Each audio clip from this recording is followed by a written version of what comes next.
అమ్మగారు మీకు ఒక సర్ప్రైజ్. ఏంటి సీత అది? మ్యాంగో.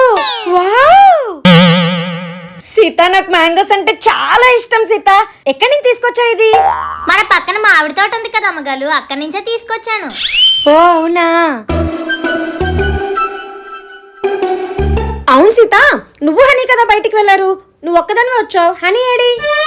తోటలో ఎవరూ లేరని హనీ నేను మామిడికాయల కోసం వెళ్ళాం అమ్మగారు. అయితే అక్కడ ఒక పెద్ద ఆయన చూసి మమ్మల్ని ఇద్దరిని దెబ్బలాడాలు. నా మామిడికాయ నాకు ఇత్తాలా లేక మీ ఇద్దరిలోకి ఎవరైనా కట్టియాలా అని అన్నాడు. అయితే హనీకి మామిడికాయ ఇస్తే మీకు జాగ్రత్తగా తెచ్చి ఇస్తాడో ఇవ్వడని ఆ మామిడికాయ నేను తీసుకొచ్చి హనీని అక్కడ కట్టేయమని చెప్పాను. అమ్మో నా బిడ్డ. వసే మామిడి టెంక మొహందనా, నా కొడుకుని అలా కట్టించేస్తావా నిన్ను?